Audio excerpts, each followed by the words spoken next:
Hello, everybody. This is No Unscripted, episode 17, Addition, Multiplication, and History. This is a review and recap of the 7th January 6th committee hearing. And I'm going to try to be as cut and dry simply because I don't want to keep going forever. And also because I want to get everything that we learned from the 7th hearing. Now, what I'm going to do a little bit differently is this time around, I'm going to uh, review this hearing from end to beginning, not beginning to end. Uh, I don't know if it's going to come off differently, but I want to do it in reverse for uh, just to be different, I guess. Uh, so, at closing, Chairman Benny Thompson said January 6th was an attack on our country. Fair warning, I had the hearing transcribed. I transcribed it because I didn't want to miss anything. And before that, we were informed that Donald continues to uh, call and try and call witnesses. You know, the witness that Donald tried to call, the way that the committee knows about it is because they didn't answer Donald's call and then notified their attorney, who then notified the committee. This is just Donald is just getting in more trouble. I don't know. I mean, the only thing I could think of is he's going for an insanity defense, or he's going to say that he's incompetent to stand trial, or some variation thereof. Then Liz Cheney, when Liz Cheney was in her closing, she said Donald participated in each, referencing to the 7 ways in which Donald tried to overthrow our government, as she mentioned in the first hearing. Donald participated in each substantially and personally. He oversaw and directed the activity of those involved. Donald Trump did not call the military. This part I'm paraphrasing. The Secretary of Defense did not receive a call from Donald Trump on that day. All the calls that went out were coordinated by Vice President, who was sheltering in place at somewhere in an undisclosed location at the Capitol on that day.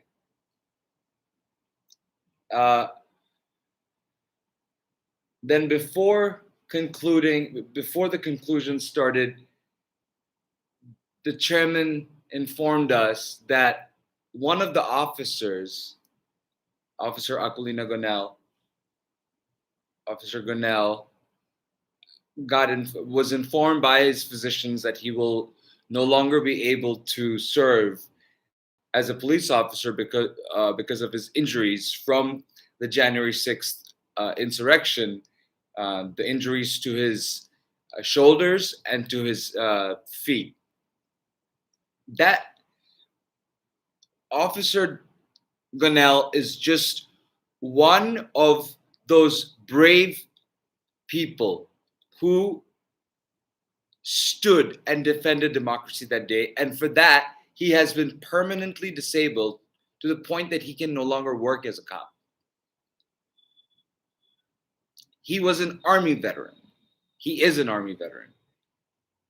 And Sergeant Gonell said nothing he saw prepared him for the insurrection, where he was savagely beaten, punched, stomped on. I mean, this is tribal combat. You know, this is Stone Age level combat. This is insurrection on a very physical level, and we learn more about that when Mr. Ayers testified. Mr. Ayers was one of the people who followed the Oath Keepers and the Proud Boys into the Capitol. And I transcribed most of what he said, and I'm just going to read it because there isn't really much else one can say. And I want to, yeah, so here we go. Mr. Ayers was a big follower of Donald Trump. He came to the Stop the Steal rally after learning about it from social media, on social media. He had friends who were coming, so he just joined them. He was very upset upon hearing from Donald that the election was stolen. He today does not believe that the election was stolen because there's no way to keep something like that quiet. And the lawsuits being shut down is what convinced him after he did his own research. After, of course, being arrested and all that. And after he moved away from social media disinformation. He said that it would have made a huge difference if Donald would have hadn't claimed widespread fraud. Mr. Ayers testified to the January 6th committee that it would have made a huge difference to him if Donald had not claimed widespread fraud. Maybe he wouldn't have come down. Mr. Ayers was not planning on going to the Capitol after the rally. He just wanted to go to the rally. He marched to the Capitol because the president, Donald Trump, got everybody riled up to follow him down there. And he did what the president said. He was angry when he went to the Capitol. During the march, he believed the election was stolen. And he also believed that the election would be overturned. He went in anticipation of a big reveal, whatever that was. He was it. He was part of it.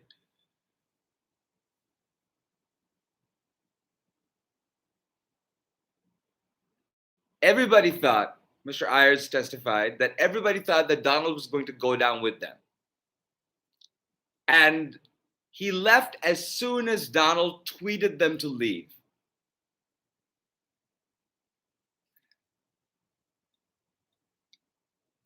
Mr. Ayers is probably one of those examples of how much of an effect Donald Trump's words had. And that's not surprising because he was at the time the president of the United States. What's alarming is that Donald Trump used his bully pulpit to lie to his followers to the point where they believed him. And I'm talking about the followers who weren't the Oath Keepers and the Proud Boys and the ones, and then his supporters and allies who supported him. I'm not talking about them. I'm talking about the very grassroots level people who were conservative and maybe racist. I don't know. No, racist, maybe racist. I don't know if Mr. Ayers is racist. And, these people believed him and they came to the Capitol because of him. They went specifically because he ordered them at that point. Mr. Ayers testified at the committee that he had no plans of going to the Capitol. He just wanted to go to the rally. And then Mr. Ayers was asked what this has done to him, what participating in the insurrection has done for him. He says, I lost my job, sold my house, changed my life, not for the good, not for the better. It makes him mad that Donald continues to promote the big lie. And he says, who knows what the next election could look like.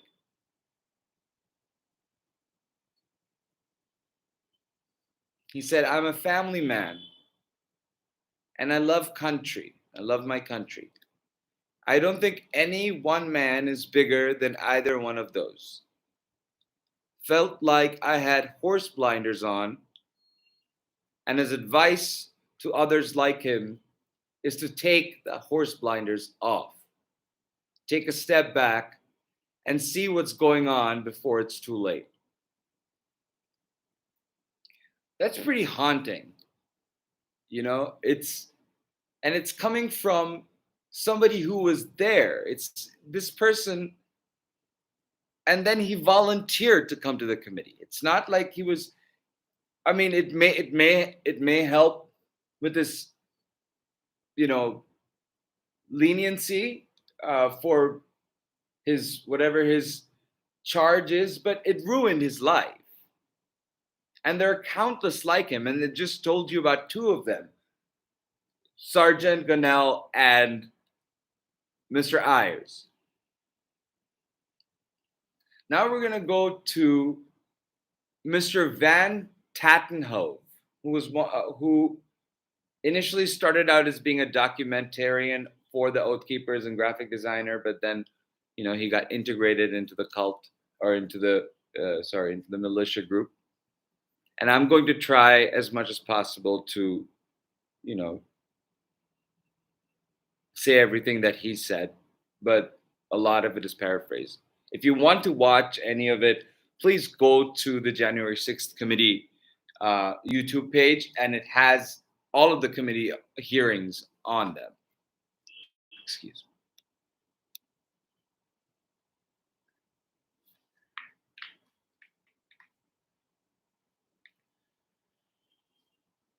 Now, Mr. Van Tatenhove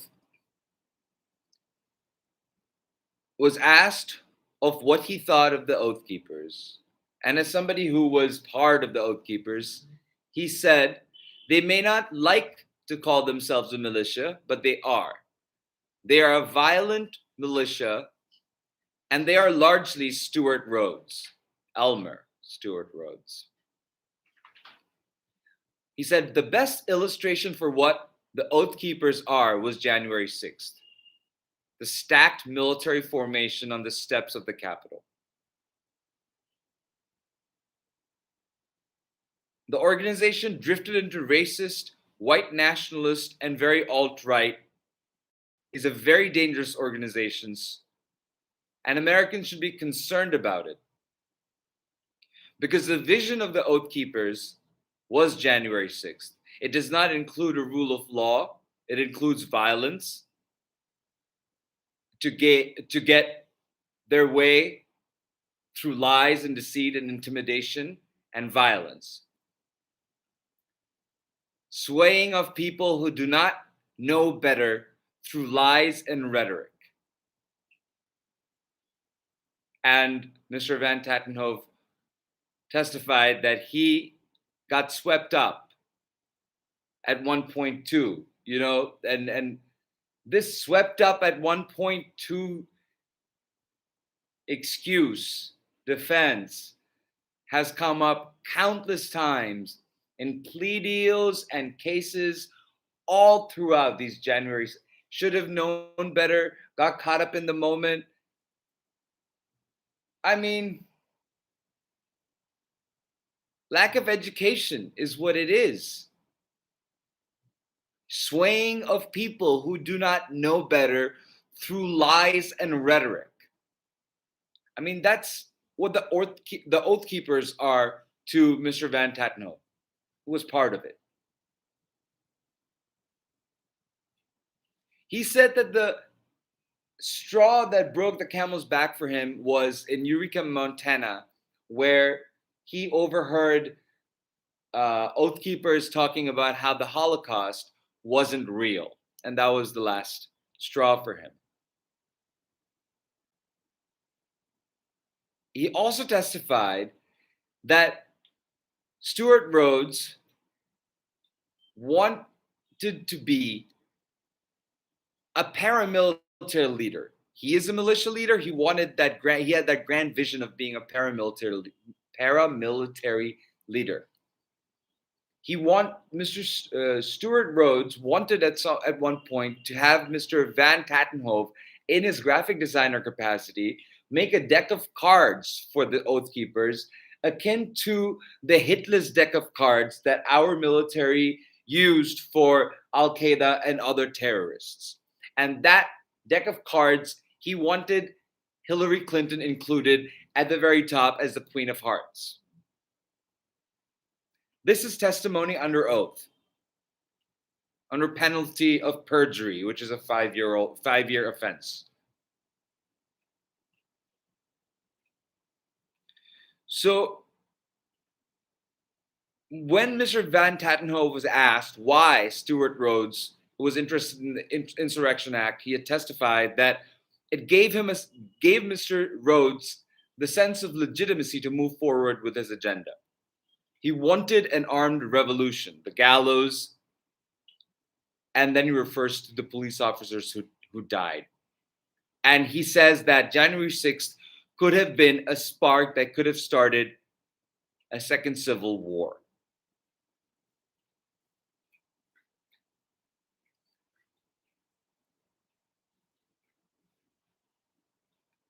Now, he testified that the potential for life was so much more.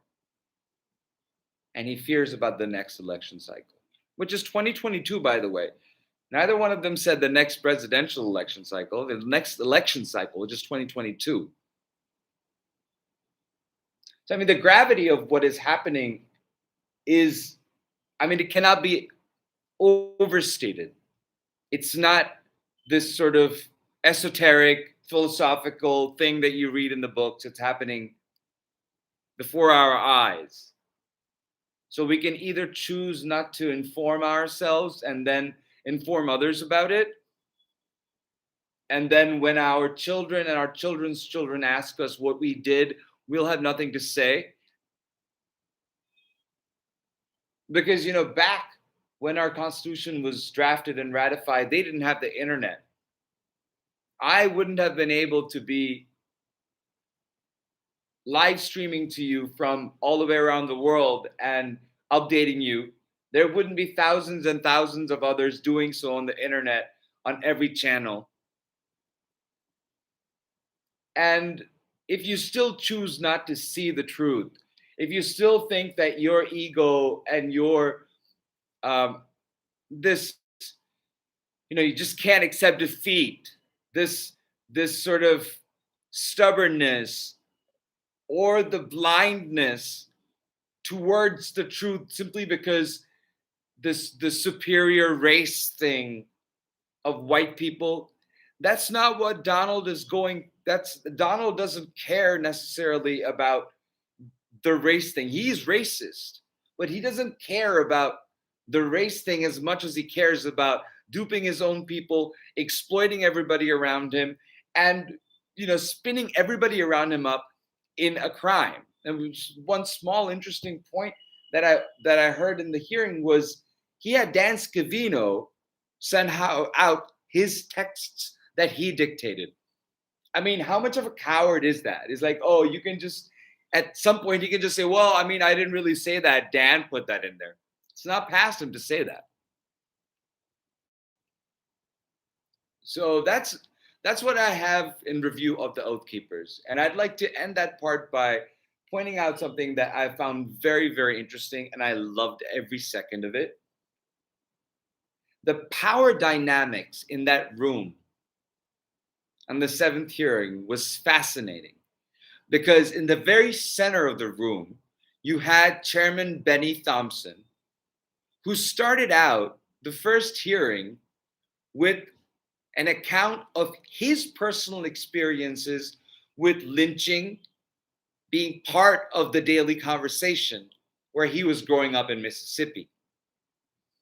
And the 7th hearing, Chairman Thompson was in the center looking down upon a former Oath Keeper and another person who believed Donald Trump's bigoted and seditious lies, and followed the Oath Keepers into an insurrection. and one of them had been indicted for his crime. The power dynamic of that is, to me, karmic. It's, you couldn't have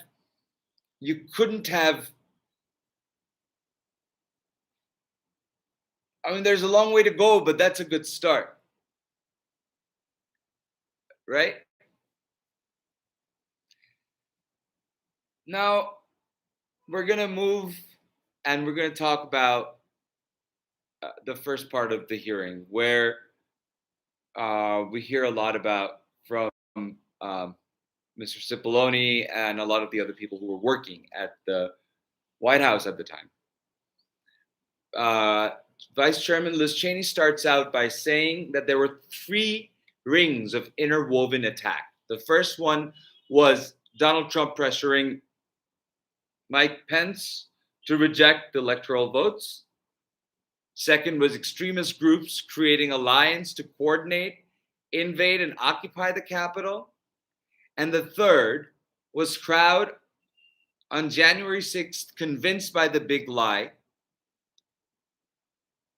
And I would like to add that I thought about this, and it doesn't seem any different than extremist groups in other countries using regular people who are swept up in the emotion as sort of human shields. It didn't matter. It doesn't matter to Donald, as you can see. There are so many of them whose lives have been ruined, his supporters. He still keeps grifting them. And hidden in those masses of regular people who were duped by him were these paramilitary militia groups, extremist groups, stack formation at our Capitol. Representative Raskin says, the problem of politicians whipping up mob violence to destroy fair elections is the oldest domestic enemy of constitutional democracy in America. And we are currently living through perhaps the peak of that. In modern history, I mean, the reference that Representative Raskin gave was to a state violent uprising in Illinois. We learned that Donald lost multiple cases, 60 out of 61, that there was no genuine evidence of widespread fraud, and they were speculative accusations without evidence. On December 15th, Mitch McConnell, who was the majority leader of the Senate at the time, acknowledged Joe Biden and Kamala Harris as the rightfully elected president-elect and vice president-elect of the country. Around that time, then Secretary of Labor, Mr. Scalia, I forget his first name, who was Antonin Scalia's son, advised Donald to concede. He didn't listen. Pat Cipollone testified that his thinking aligned with Mitch McConnell's, that when the legal avenues were exhausted in mid-December, that was the end of the matter. Bill Barr testified that December 14th was the end of the matter. And at that time, Pat Cipollone was assured by Mark Meadows that Donald would gracefully exit the White House upon release. Gracefully exit the White House. Sorry, I was transcribing in a hurry. I don't know, upon release. Maybe I was just forward thinking, but him not, upon release. I wish him a long life so he can spend it in prison. I really do.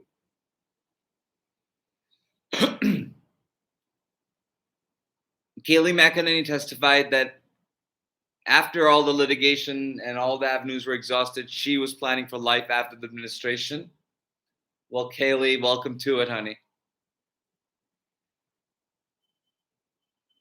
Cipollone testified that everybody's obligated to abide by the rulings of the court. President had the obligation to take care of those laws faithfully and see that those laws were faithfully executed. Bill Barr testified that at some point he was asked to seize voting machines and he said no because there was no probable cause. And there was testimony about a draft executive order that came in that advised the president to seize voting machines and charge people with crimes and named Sidney Powell as the special attorney or whatever. Jason Miller testified that these documents were very general, handful of dead people, explanation of a couple of legal challenges, and he said that to say it was thin was probably an understatement. This is Jason Miller, who is still bootlicking Donald Trump, by the way. And Rusty Bowers, who said he would still vote for Donald. But under oath, he said what he needed to say, which is, I'm not going to lie under oath because I don't want to go to prison for 5 years. And if I lie, I'll get caught in it. No, that's not what he said. But, that's why he said what he said. Justin Clark, who was another attorney, testified that Rudy Giuliani didn't produce evidence of fraud. Rusty Bowers testified that Rudy said there was no evidence, but there are a lot of theories. Complete lack of evidence, though, could not stop Donald and Mark from trying to overturn the election. And then there's talk about this tense meeting and bad words and la la la la la. Sidney Powell there, and then there was short of it is Pat Cipollone and Eric Hirschman and somebody else got into it with Sidney Powell, Rudy Giuliani. I would have liked to be that. I would have liked to be that fly on Mike Pence's head. You know that one. That one I would have. I wonder if they have a recording of what happened because they were there in that room. So.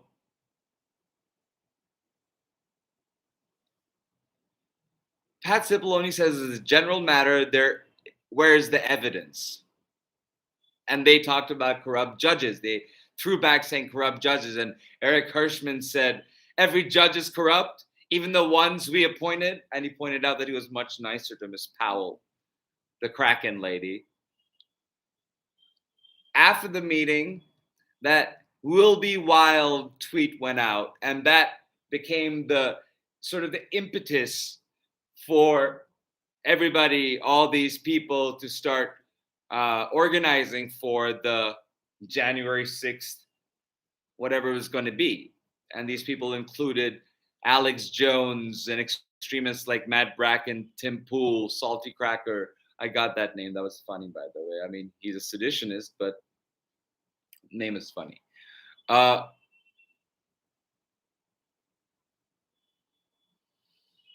Will be wild. Now, I want to point out something here.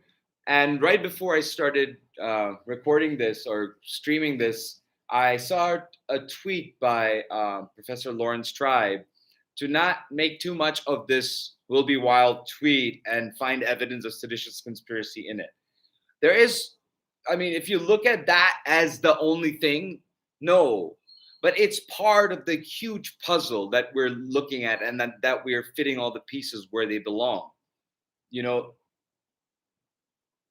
My reply to that tweet, which probably will never be seen, is that no, that it was one of those overt acts. The first one was when he came out in the dead in the night, early morning, 4 a.m. on November 4th, 2020, and said, I won. And every step he took in furtherance of that has been an overt step in furtherance of a seditious conspiracy to overthrow our government, seize power by defrauding the electoral vote count, and then by inciting the insurrection.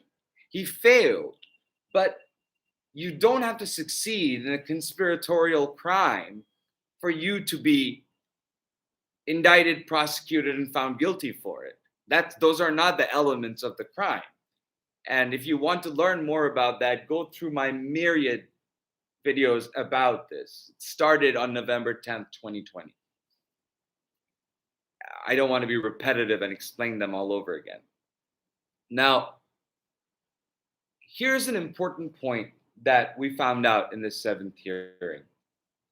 That Twitter, and this is one of Twitter's employees who testified with the committee under condition of anonymity, that Twitter chose not to act despite employees warning about it.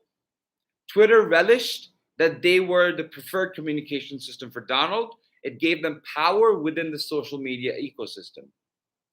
He would have been suspended long ago had it not been that he was president.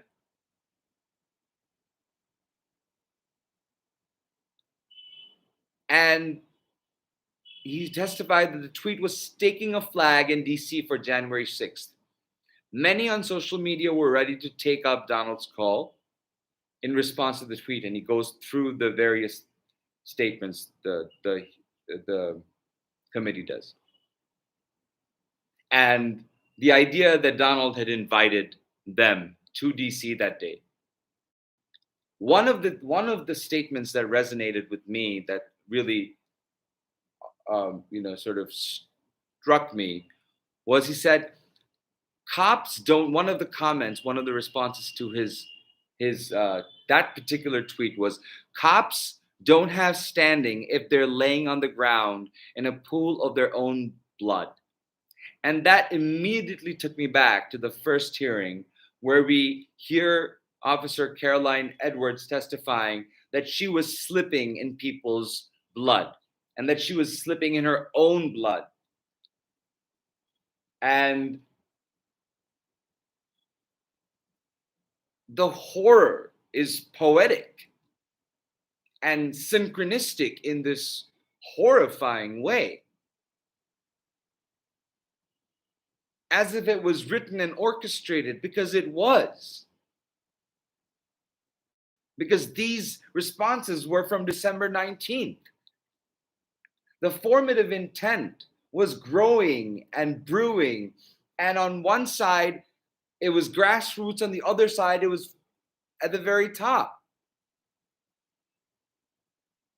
DC Chief of Homeland Security at the time warned that non-aligned groups were aligning, which was alarming because it didn't happen. We learned that Kelly Meggs,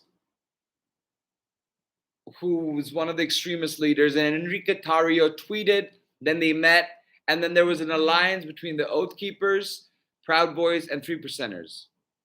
Roger Stone and Michael Flynn were part of this group. Stone communicated with the Proud Boys and Oath Keepers and Ali Alexander. And Roger Stone was pretty much the coordinator of all of this. He's the sort of the henchman who was going to come. He's going to get his comeuppance soon. Roger Stone, as we learned from the 6th hearing, he was being protected by Oath Keepers, 2 of whom who've been indicted for seditious conspiracy, 1 who has pled guilty and testified that they were willing to be violent on January 6th. Katrina Pearson, who is a choice person, by the way, we'll learn a little bit later why, called Mark Meadows and raised the red flag, saying that the talk of the march after the Stop the Steal rally was hush-hush.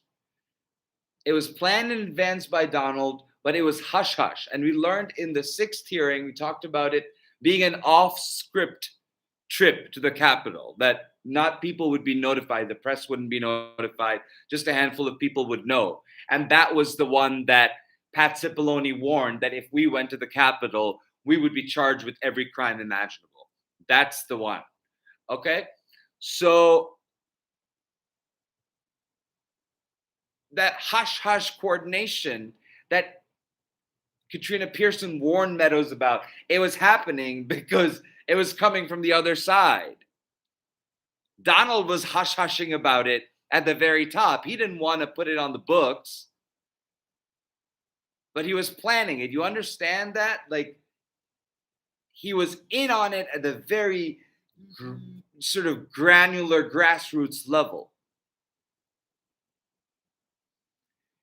On the December 21st hearing, what?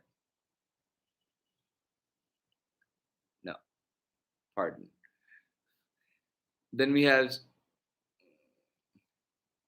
Cipollone testified to Eastman's theory. VP did not have the theory to do what was being suggested.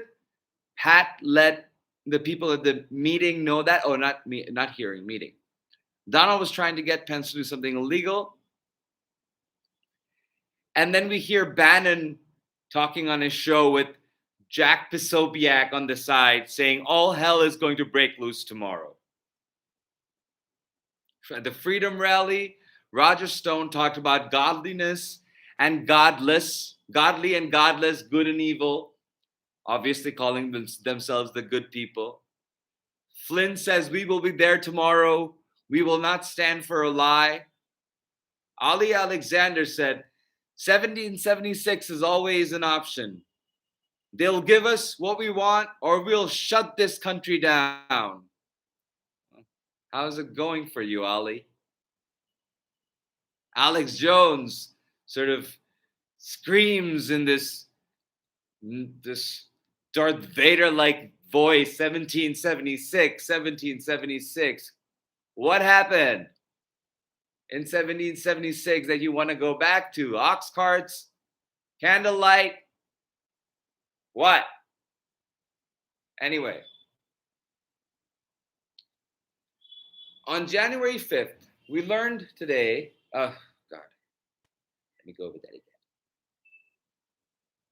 At the 7th hearing, we learned that that the Twitter witness testified that he, on January 5th, sent a letter, or whatever you called it, swipe or sweep, whatever it was, I don't know. The Twitter witness testified that on the 5th of January, he sent a warning to his employees at Twitter that when people are shooting each other tomorrow, I will try and rest in the knowledge that we tried. He was on pins and needles that day, and he feared that people were going to die. Now we go to the January 6th speech, which is kind of diabolical.